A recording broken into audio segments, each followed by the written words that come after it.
Le 12 mars dernier, le sénateur Kedler Augustin a été victime de brutalité policière. Une nouvelle qui a fait couler beaucoup d'encre et suscité une vague d'indignation au sein de l'opinion. Ensuite, les violences n'ont pas cessé pour autant.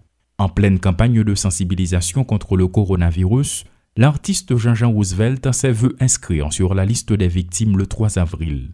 Des plaintes ont été déposées à l'IGPNH et ces 2 dossiers seront bientôt transférés à la Direction générale pour décision, explique Vital Jaunet, porte-parole de cette institution. Son dossier fini.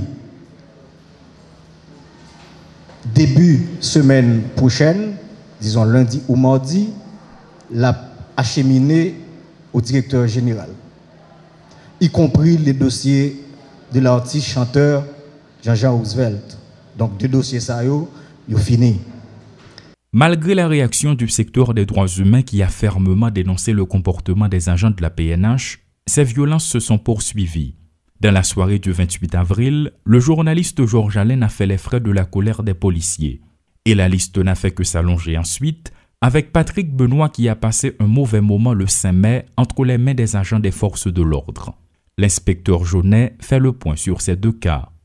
Dossier Allen, en phase de traitement, en phase très avancée, mais cependant, il y a un petit retard qui est dû à la COVID-19 par rapport à l'effectif nous ici qui réduit, fait que il y a d'autres actes qui pas qu'on fait sous lui, mais les principaux actes très importants sur le dossier ça, ils ont fini.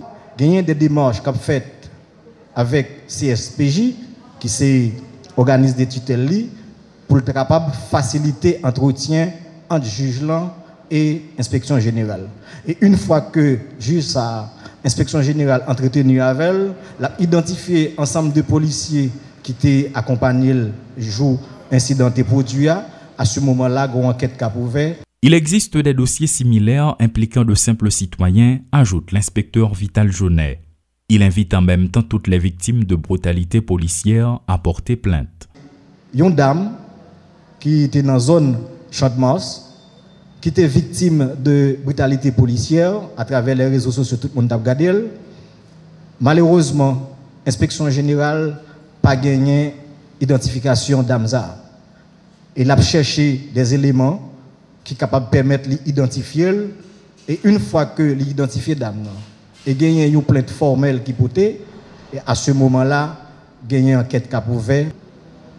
Depuis nous avons remarqué, gagné un acte quelconque qui est capable de demander intervention inspection générale, c'est-à-dire un acte qui tendant à violer les droits de l'homme, pas hésiter à relayer dans 2 numéros que nous avons là, 22 11 22 59 11 11 22 60 11 11.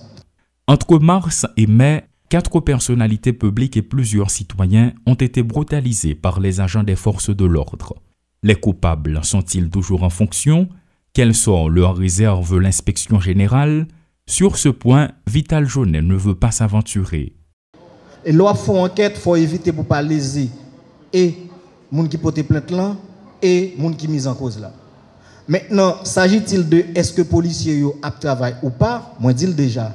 Enquêteurs qui travaillent sur le dossier ça, ils prennent ensemble de mesures, ils font ensemble d'actes d'enquête qui aboutit à conclusion ça c'est une fois que DG lui-même lui joint un document, lui apprécié et à ce moment-là, il pourra mettre ça nourrit les mesures disciplinaires en effectivité.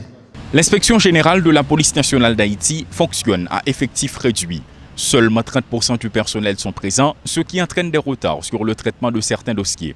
En ce qui concerne l'inspecteur général qui a été testé positif au coronavirus, des dispositions ont été prises en vue de décontaminer tout le bâtiment suivant le protocole sanitaire du ministère de la Santé publique et de la Population. D'autres tests de dépistage ont été effectués sur les autres membres et tous se sont révélés négatifs selon une source sûre.